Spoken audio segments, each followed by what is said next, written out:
अपने आप को प्रभु के चरणों में समर्पित कर दो, अपने कर्मों को प्रभु के चरणों में समर्पित कर दोगे, बच जाओगे, माया के प्रहार से बच जाओगे। प्रभु कहते हैं जो शुभ शास्त्र के विधान के अनुसार कर्म किया गया और अशुभ जो शास्त्र के प्रतिकूल आचरण बन गया है वो भी सब मैं संभाल लूंगा, तुम केवल मेरी शरण में हो जाओ, तुम्हें नहीं भोगना पड़ेगा। भगवान कह रहे हैं।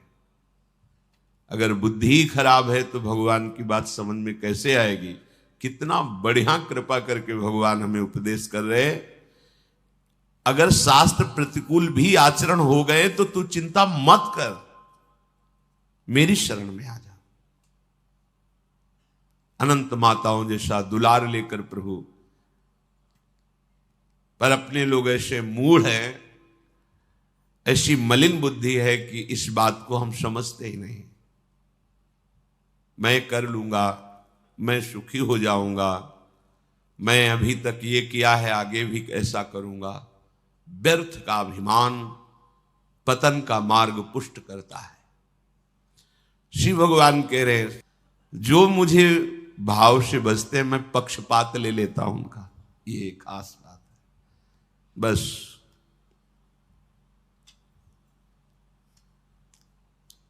इसी बात से हम जीत गए। अगर केवल हिसाब हो तो हम कभी भगवत प्राप्ति नहीं कर सकते कि तुम जो करोगे वही तुम्हें मिलेगा, तो हम कभी भगवत प्राप्ति के लायक ही नहीं हो सकते। पर ये बात हमें जिता देती है। ये भजन्तु माम भक्त्या मयि ते तेषु चाप्यहम्, मैं उनमें प्रकाशित हो जाता हूं और वो मेरे में प्रकाशित, जो मुझे प्रेम से भजता है। अब प्रेम है कि नहीं ये तो पता नहीं, पर प्रभु के सिवा और कोई है नहीं। वही जीवन है, वही हमारे सब हैं। राधा राधा राधा, इससे जीत गए। अगर हमारे हिसाब में देखा जाए तो ऐसा कोई तप सृष्टि में नहीं है जो भगवान को खरीद सके, ऐसा कोई सिद्धांत नहीं जो भगवान को अधीन कर सके। जैसे मां मेरा बच्चा है ऐसा मान करके हर समय आंतरिक दृष्टि रखती है, जरा सा भय उपस्थित होने पर आगे खड़ी हो जाती है। ये तो एक अंश का वात्सल्य है, वो वात्सल्य समुद्र है। बस इसी बात से हम जीत गए। नहीं तो भगवान जब अपने स्वभाव में हो तो हम कभी भगवत प्राप्ति नहीं कर सकते। भगवान का स्वभाव क्या? समोहम सर्वभूतेषु न मे द्वेष्योस्ति न प्रियः, मेरा कोई प्रिय नहीं है और कोई अप्रिय नहीं है। फिर तो हमारी बात नहीं बन पाती। अगर हमारी बात बनी है तो उनके दुलार से बनी है। उनका दुलार कैसे अनुभव में आया, कैसे आता है? अपनापन करने से। मेरे प्रभु जैसे भी है हम आपके हैं नाथ, अब आपके सिवा हमारा कोई सहारा नहीं। और ये बात जब वाणी से हृदय में उतर जाती है तो फिर जो चमत्कार जीवन में होता है वो किसी और साधन से नहीं होता है। मृत्यु से बचने के लिए बड़े बड़े उपाय किए जाते हैं। जब हार हो जाती है उपायों की, तब ये बात ध्यान आती है कि है कोई ऐसा जो मुझे बचा सकता है। नहीं, जीव का ऐसा स्वभाव बन गया है कि वो पहले भगवान की शरण होता ही नहीं है। वो जब तक हार नहीं जाता तब तक भगवान की शरण नहीं होता है। ये पक्की बात है, ये स्वभाव है उसका। आखिरी दम तक वो तिनके का भी सहारा लेने की कोशिश करेगा। जब तिनके का भी सहारा नहीं रह जाता तब वो हारे को हरिनाम, तब वो सहारा लेता है। अगर पहले ही ले ले तो हारना ना पड़े, उसे विपत्तियों का सामना ना करना पड़े। एक बार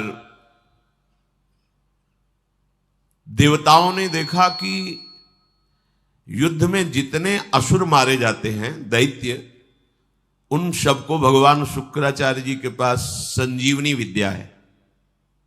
विद्या का प्रयोग किया, तत्काल जीवित हस्त पुष्ट। भगवान बृहस्पति जी के पास ये विद्या नहीं। जितने देवता मारे जाते वो अंग भंग वैसी स्थिति में रहते, मृत तो मृत। भगवान बृहस्पति जी के पास ये विद्या थी नहीं, भगवान शुक्राचार्य जी के पास। देवताओं ने बृहस्पति जी को अपना गुरु माना और दैत्यों ने शुक्राचार्य जी को गुरु माना। अपने गुरुदेव की कहीं भी लघुता मन में भी नहीं आनी चाहिए। इसलिए देवताओं ने कभी बृहस्पति जी से ये प्रार्थना भी नहीं की कि आप संजीवनी विद्या सीख लीजिए, हम लोगों को जिलाने, कभी प्रार्थना नहीं की। गुरु महिमा है। पर उनके बड़े पुत्र का नाम कच्छ था। उनसे बात की कि आप हमारे गुरु पुत्र हैं और हमारे ऊपर सबसे बड़ी संकट की बात है कि कोई साधन नहीं है जिससे हम अमर हो सके, और शुक्राचार्य जी के पास साधन है, संजीवनी विद्या। कोई भी असुर नहीं, जो भी मरा उसको तत्काल जीवित कर दिया। अगर आप जाएं भगवान शुक्राचार्य जी के पास और शिष्यत्व स्वीकार करें और उनको प्रसन्न कर लें, तो आप अधिकारी हैं, आपको वो संजीवनी विद्या दे सकते हैं एक जीवन को जिलाने के लिए।